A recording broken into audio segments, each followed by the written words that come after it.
तो स्टूडेंट्स, आज के इस वीडियो में हम रिफ्लेक्शन ऑफ लाइट को एक्सप्लेन करने जा रहे हैं। तो रिफ्लेक्शन ऑफ लाइट को समझेंगे। रिफ्लेक्शन ऑफ लाइट, मान लिया कि यह एक मिरर है, यह एक मिरर है। इस साइड पॉलिश किया गया ताकि जो लाइट आके इस पे फॉल करे, जो भी रे आए वो आके जब फॉल करे तो दूसरे साइड ना जा पाए। इसको हमने मान लिया एम डैश।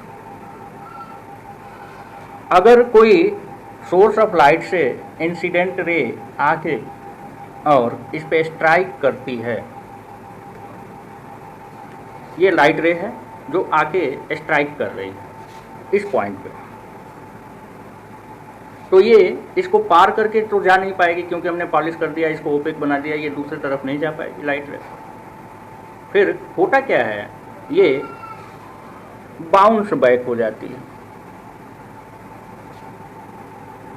लाइट रे जो आके इंसिडेंट करती है वो बाउंस बैक हो जाती है। इसी प्रोसेस को हम रिफ्लेक्शन कहते हैं। Means we can say reflection is the bouncing back of light after falling a reflecting surface. ऐसा सरफेस जिसको पार करके लाइट दूसरी तरफ नहीं जा पाती उसको हम रिफ्लेक्टिंग सरफेस कहते हैं। तो किसी रिफ्लेक्टिंग सरफेस पे फॉल होने के बाद अगर लाइट बाउंस बैक होती है तो इस प्रोसेस को हम रिफ्लेक्शन ऑफ लाइट कहते हैं। अब रिफ्लेक्शन ऑफ लाइट में हम देखेंगे जो लाइट आके इंसिडेंट करती है यानी कि स्ट्राइक करती है सरफेस पे, उसको हम इंसिडेंट रे कहते हैं। उसको हम इंसिडेंट रे कहते हैं। ये इंसिडेंट रे है। और जिस पॉइंट पे ये इंसिडेंट करती है उसको हम पॉइंट ऑफ इंसिडेंस कहते हैं। पॉइंट ऑफ इंसिडेंस कहते हैं। उसको हम पॉइंट ऑफ इंसिडेंस कहते हैं। ये जो लाइट बाउंस बैक होके चली जाती है इसको हम रिफ्लेक्टेड रे कहते हैं। रिफ्लेक्टेड रे कहते हैं। क्या कहलाती है? रिफ्लेक्टेड रे कहलाती है। अब ये इंसिडेंट रे हो गई, ये पॉइंट ऑफ इंसिडेंस हो गया और ये रिफ्लेक्टेड रे हो गई।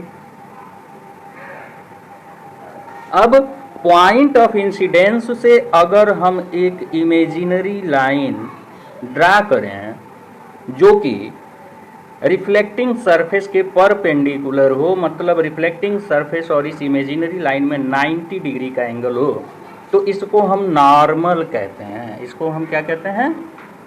नॉर्मल कहते हैं।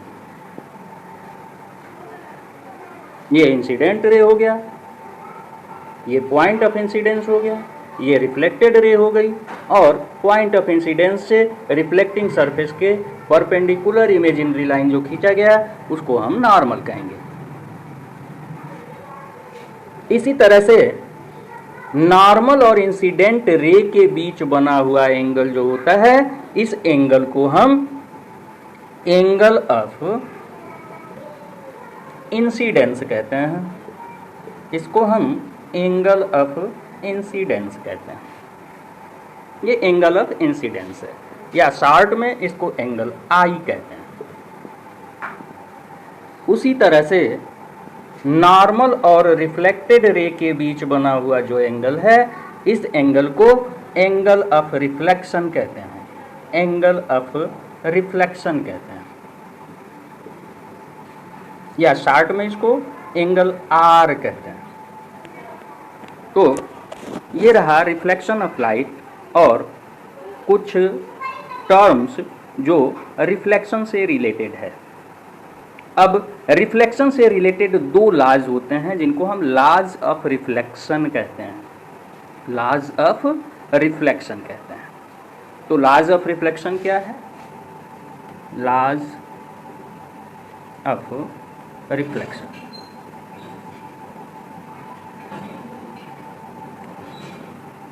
तो जैसा कि मैंने बताया दो नियम होते हैं। रिफ्लेक्शन के। पहला नियम ये कहता है, फर्स्ट लॉ ये कहता है, इंसिडेंट रे, ये इंसिडेंट रे हो गई, ये नॉर्मल हो गया और ये रिफ्लेक्टेड रे हो गई। पहला लॉ ये कहता है कि इंसिडेंट रे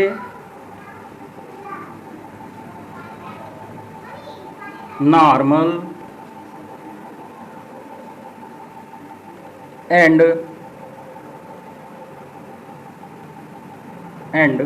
रिफ्लेक्टेड रे,